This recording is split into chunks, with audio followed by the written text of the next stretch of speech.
I am Asian American, but I am not a virus. My name is Daisy Trung, and this is my series called I Am, But I Am Not.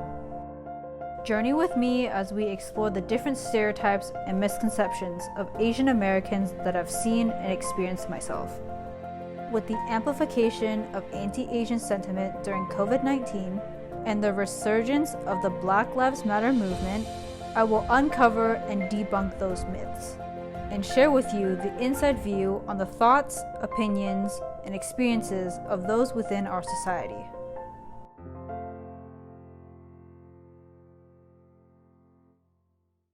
A little bit about myself. My parents are Vietnamese immigrants. My mom, however, grew up in a Chinese sector of Vietnam. Since most of my mom's family lives close by, I identify more with my Chinese heritage. Growing up, I had a really difficult time accepting my Asian American heritage. I'm the oldest child and the first to go to college in my household, so that already came with a lot of pressures and expectations. I mean, my parents had me translating government documents at the same time that I was learning division in grade school. My parents are far from the tiger parent stereotype, but school was always the #1 priority in my household. I felt that anything less than perfect meant that I was nothing. I'm ashamed to admit it, but I was really resentful towards my parents for not being able to have the life that my school peers had. It wasn't until late high school, early college, that I started meeting people with the same experiences that I had, that I embraced my Asian American identity.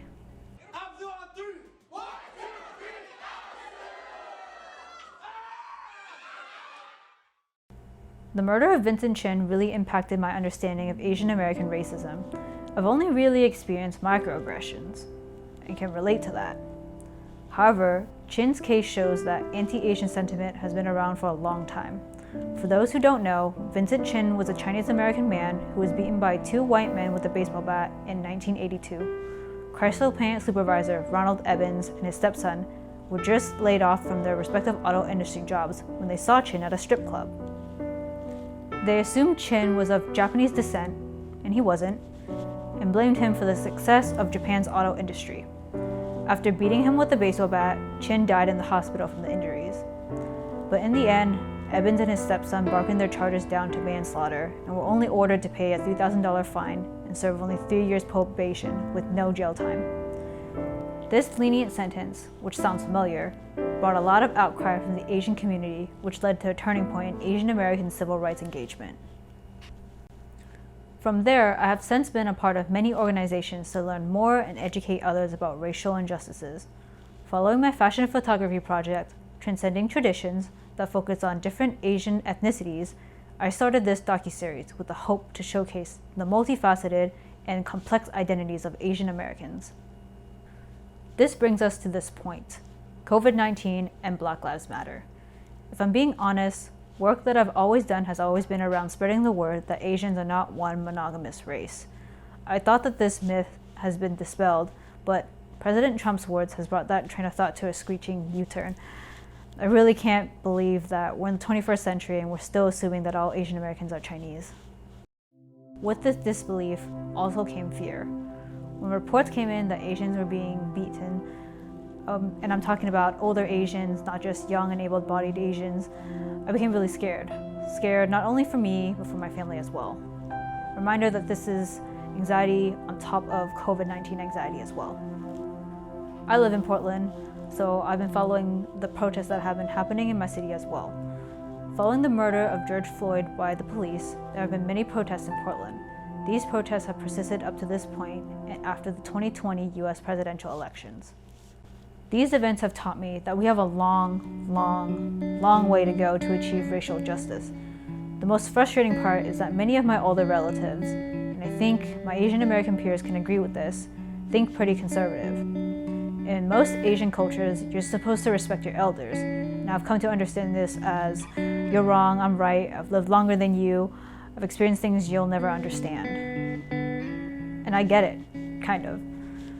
Immigration takes a lot of courage, sacrifice, and struggle, and I'll never understand that. However, it has also integrated a lot of fear and trauma that has led to the belief that assimilation to white society and norms is the best way to survive. But it's still frustrating nonetheless. That being said, this is why the model minority myth has been continuously held up. The model minority myth is the belief that Asians are hardworking, submissive, and that if you work hard enough, you'll be able to succeed no matter what. This, of course, is simply not true. It was created by white people to pit Asians against black people, and subsequently all people of color. With already existing colorism within the Asian community, it's easy to make Asians, East Asians, believe that they are better than their darker-skinned counterparts. With that, I began to understand the history of anti-Blackness within the Asian community. All in all, this is coming from my own experiences and understanding. This docuseries couldn't possibly cover all of the hardships that the Asian and Asian American community have experienced. But what I hope audiences will see is the multifaceted and diverse identities of Asian and Asian Americans. That is, multiracial, third generation, Asian American, Asian adoptee, queer, immigrant, and so much more. We're more than your studious, quiet, hardworking, A+ model minority stereotypes. I hope people will remember that we are Asian American, but we are not a virus. We are Asian American, but we are here to stay.